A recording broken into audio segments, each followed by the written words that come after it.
नमस्कार दोस्तों, आज हम शहीद भगत सिंह कॉलेज में हैं और पिछले कई दिनों से हम जो हमारी प्रिंसिपल इंटर्नशिप स्कीम है उनके अंडर जो हमारे इंटर्न्स हैं उनका पर्सपेक्टिव, उनका एक्सपीरियंस जान रहे थे। आज हम कोशिश करेंगे कि आज जो ये विजनरी स्कीम है उनके पीछे जो हमारे प्रिंसिपल सर हैं उनका क्या विजन था और उनका क्या पर्सपेक्टिव था ये इंटर्नशिप स्कीम को लाने का, वो आज हम जानने की कोशिश करेंगे।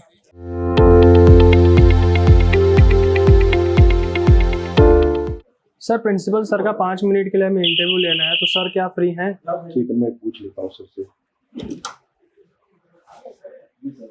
नमस्कार सर, मेरा नाम रजनीश है और जो शहीद भगत सिंह कॉलेज की जो प्रिंसिपल इंटर्नशिप स्कीम है उनके बारे में हमारे पास 4-5 प्रश्न हैं।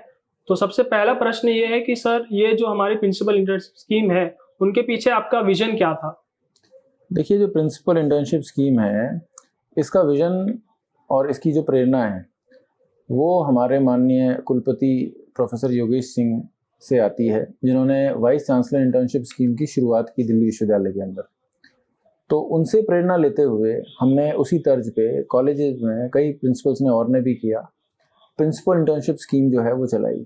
आइडिया ये था कि जो स्टूडेंट्स हैं वो बाहर जाते हैं, जब कॉलेज की जो पढ़ाई कर रहे होते हैं, जो किताबी शिक्षा उनको मिलती है, उसके अलावा वो बाहर जाते हैं, कॉर्पोरेट लाइफ में जाते हैं, वर्किंग लाइफ का एक्सपीरियंस लेना चाहते हैं।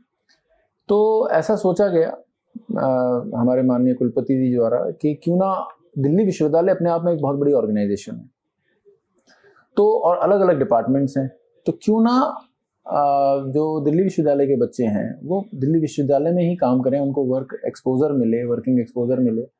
तो उसी तर्ज पर हमने भी ये अपने शहीद भगत सिंह कॉलेज में कि अपने छात्रों को, जो शहीद भगत सिंह मॉर्निंग और इवनिंग के स्टूडेंट्स हैं, उनको जो है क्यों ना हम वर्क एक्सपोजर दें। मॉर्निंग वाले बच्चे जो हैं वो इवनिंग शिफ्ट में काम कर सकें, जो इवनिंग वाले हैं वो मॉर्निंग शिफ्ट में काम कर सकें। जी सर। तो सर, इसका स्ट्रक्चर और इसका फंक्शन, ये अपने कॉलेज में फंक्शन कैसे करता है ये बता सकते हैं आप? देखिए, हमने पिछले 2.5 सालों में काफ़ी सारे इनिशिएटिव्स लिए, और जैसे ज्ञान प्रसार केंद्र की स्थापना की, ऑफिस मैनेजमेंट ERP हमने लागू किया, और इसमें हमने ना 5-6 एरियाज़ में जो इंटर्नशिप शुरू करी। एक ऑफिस मैनेजमेंट है, एक ERP है, एक हमारा ग्राफिक डिज़ाइनिंग है, वीडियो एडिटिंग है, और मार्केटिंग है, लाइब्रेरी में है। तो बच्चे जो हैं, जब वो इवन स्टूडेंट डीलिंग में भी बच्चे हमारे जो हैं एज ए इंटर्न काम करते हैं। तो आप ये देखते हैं कि जब वो क्या कहते हैं, काउंटर के उस तरफ होते हैं और जब काउंटर के इस तरफ होते हैं तो उनको पता चलता है कि डिफरेंस क्या है। जी सर। तो बच्चों को टोटली डिफरेंट एक्सपोजर मिलता है इससे काम का, और वो साथ के साथ अपनी पढ़ाई भी पूरी कर पाते हैं। मैंने तो ये भी देखा बच्चों में कि जब एज ए इंटर्न ज्वाइन किया था, अब जैसे एक एग्जांपल देता हूँ, ये हमारे यहाँ एक बच्चा है क्रिश। एक दिन मैं वहाँ पे गया, क्या नाम है, ये जो हमारा एक प्रोग्राम हो रहा था और वो साउंड सिस्टम काम नहीं कर रहा था, और वो कल्चरल सोसाइटी में काम करता है। तो उसने ऐसे ही वहाँ पे बोला कि सर, इसमें ये प्रॉब्लम आ रही है, जो कि एक्सपर्ट इंजीनियर भी नहीं बता पा रहा था। जी सर। तो हमने उसको इनका इंटर्नशिप की तरह आप ज्वाइन करो एज एन इंटर्न, और उसने बहुत अच्छा अपनी स्किल्स को भी शार्पन किया और हमें भी बड़ा फायदा मिला। जी। तो ये एक तरह का एग्जाम्पल है जहाँ पर skills are groomed at home. तो इसमें बच्चे जो हैं बहुत ही अच्छे तरीके से इसमें मेहनत से काम लगा के, मन लगा के काम करते हैं, और जो हमारा एग्जिस्टिंग स्टाफ है उसको भी ये पता चलता है कि यार, ये बच्चे देखो इतने क्रिएटिव हैं, इतने टैलेंटेड हैं और इतनी ज़ील से काम कर रहे हैं, तो हमें भी उसी चेतना से, उसी ज़ील से, उसी से मेहनत से काम करना चाहिए। तो उनको एक तरह से कंपटीशन भी लगता है। और ये बच्चे मुझे, मतलब मैं ऐसा सोच रहा हूँ आगे कि अगर जो दायरे में हमारे आएगा कि इन्हीं बच्चों को हम आगे एम्प्लॉयमेंट भी ऑफर कर सकते हैं उसी अपने फील्ड में जैसे चलते रहते हैं।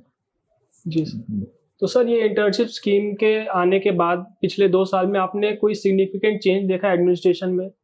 हाँ, यही तो मैंने आपको बताया कि सिग्निफिकेंट चेंज तो यही है ना कि उनको, जो हमारा एग्जिस्टिंग एडमिनिस्ट्रेशन है, जो लोग काम कर रहे हैं, उनको एक कंपटीशन मिला इन स्टूडेंट से जो एज ए इंटर्न थे, और क्वालिटी बढ़ी। अब जैसे लाइब्रेरी है, लाइब्रेरी हमने सबसे एक काफ़ी बड़ा रीडिंग हॉल बना दिया।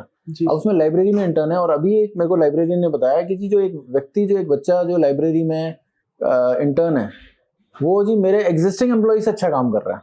अब आप सोचिए कि वो इंटर्न जो है वो एग्जिस्टिंग एम्प्लॉय से अच्छा काम कर रहा है, तो मुझे तो अगर एक ऐसा और बच्चा मिल जाए तो मुझे तो लाइब्रेरी में किसी की जरूरत ही नहीं है। मतलब सोचो, इतना एफिशिएंसी है एक इंटर्न की। तो ये मैं देख रहा हूँ कि बच्चों में भी चेंज है और हमारे स्टाफ में भी चेंज है। जी सर। तो सर हमारे जो जूनियर्स हैं, हमारे जो नेक्स्ट अपकमिंग बैचेस हैं, उनके लिए आपका कोई मैसेज? देखिए, मैं उनको यही कहना चाहूँगा कि भगत सिंह कॉलेज जो है वो आपको एक प्लेटफॉर्म देना चाहता है, और जो पहले शायद सीरियसली ना ले रहे हों बच्चे इसको, इंटर्नशिप को, लेकिन अब उसको सीरियसली लेने लगे हैं। हमने इसकी स्टाइपेंड भी बढ़ा दी है, अब now it is 4000 per month है। तो बच्चों को कोई ऐसा भी नहीं लगेगा कि जो मतलब इस तरह के कोई खर्चे हैं उनके, तो वो भी they can have some kind of pocket money. Obviously it is not a big amount, but just a symbolic to उनके एफर्ट्स को रिकॉग्नाइज करने के लिए है। In any way it is not a compensating thing for their efforts, वो उससे beyond है। तो बच्चे जो हैं मेहनत कर रहे हैं यहाँ पर, और वो आगे भी मेहनत करते रहें और इसमें बढ़ चढ़ कर हिस्सा लें इंटर्नशिप में। तो हम ज़्यादा से ज़्यादा बच्चों को हम इंटर्नशिप देना चाहते हैं, ताकि उनको बाहर कहीं जाए, अपनी जो रेगुलर क्लासेस हैं वो अटेंड कर सकें टाइम से, क्योंकि अगर कहीं बाहर इंटर्न जाएगा तो टाइम खराब करेगा, अपना आने जाने में टाइम खराब करेगा कॉलेज से दूर। अभी क्या है कि क्लास है, यहीं पे आता है, काम करने जाता है, बीच में क्लास कोई इंपॉर्टेंट होती है चला भी जाता है काम करने, तो फ्लेक्सिबिलिटी है। जी sir, thank you sir. Thank you.